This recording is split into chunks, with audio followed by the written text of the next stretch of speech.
Hello friends, welcome to MK knowledge and awareness. तो friends, आज हम बात करने जा रहे हैं मिस्टर रतन टाटा जी के बारे में, जो इंडिया के बहुत ही फेमस इंडस्ट्रियलिस्ट हैं और बहुत ही फेमस पर्सनालिटी हैं, जिनको बहुत सारे अवार्ड्स देकर सम्मानित भी किया गया है।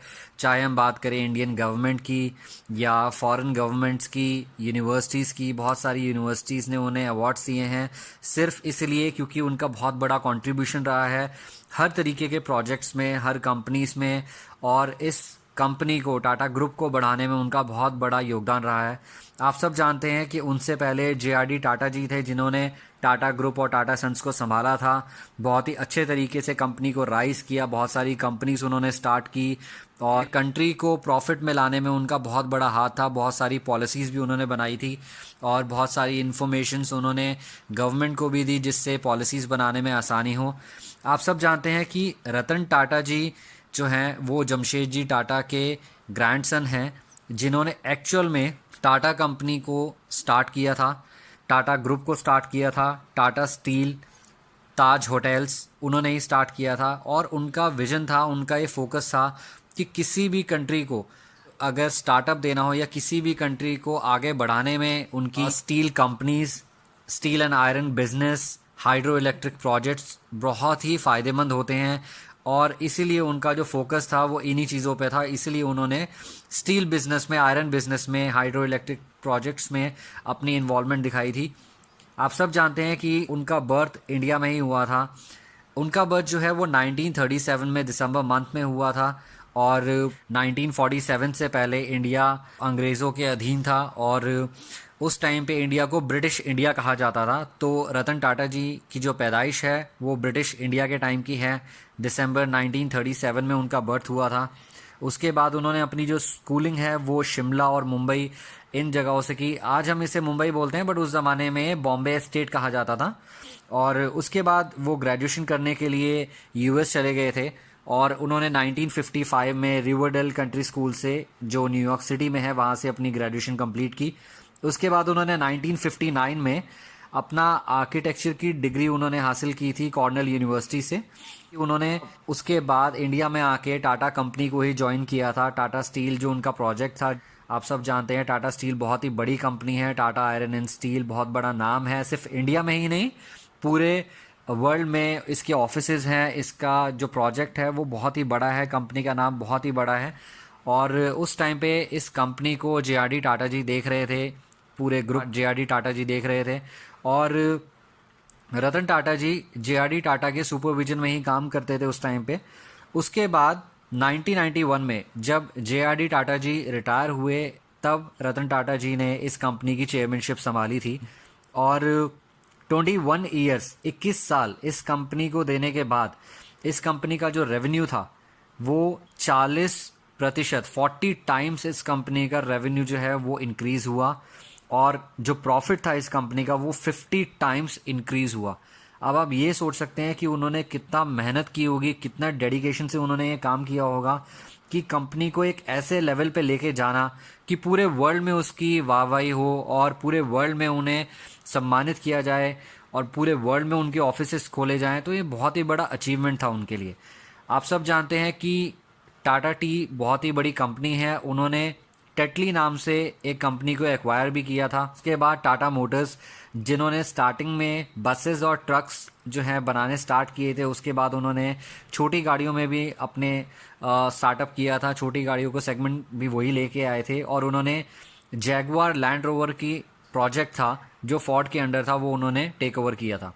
उसके बाद टाटा आयरन एंड स्टील ने कोरस नाम से कंपनी को भी एक्वायर किया था और बहुत ही फेमस किस्सा था इस बारे में। उसके लिए आप चाहें तो मैं आपके लिए एक अलग वीडियो ज़रूर बनाऊंगा। उसके बाद अगर हम बात करें बैड टाइम्स के बारे में, तो बुरा वक्त किसी के ऊपर भी आ सकता है और आप सब जानते हैं कि 2008 was not a good year for Tata company, क्योंकि उसी साल पे उन्होंने एक प्रोजेक्ट लॉन्च किया था टाटा नैनो कार का।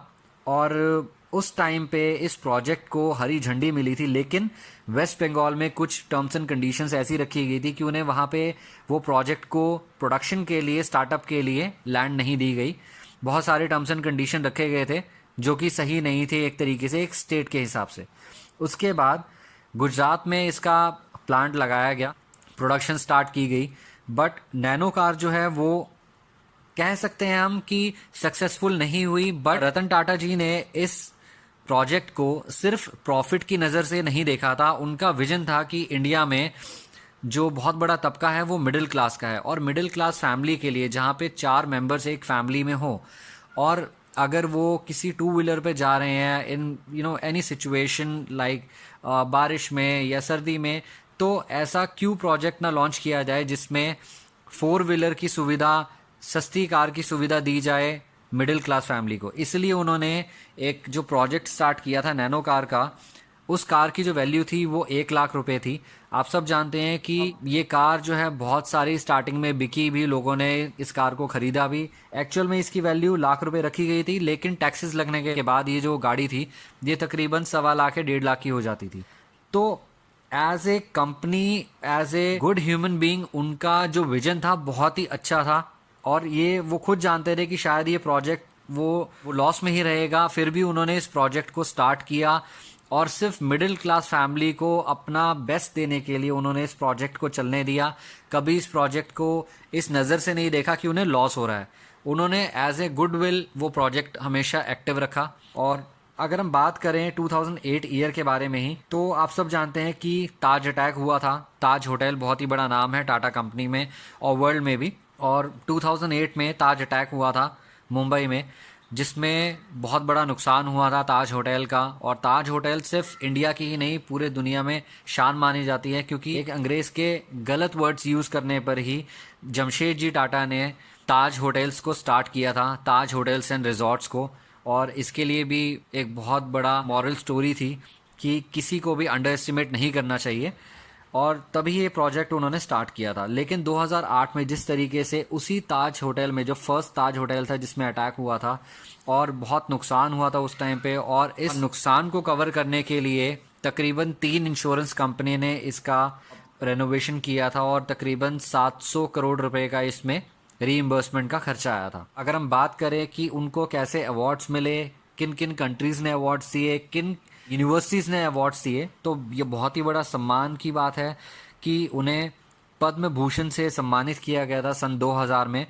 उसके अलावा सन 2008 में पद्म विभूषण से भी उन्हें सम्मानित किया गया था। बहुत ही बड़ा सिविलियन अवार्ड है ये इंडिया में, जिसे आप सब जानते हैं बहुत सारे लोगों को मिला है उनकी अचीवमेंट्स के लिए, उनके बेस्ट वर्क के लिए।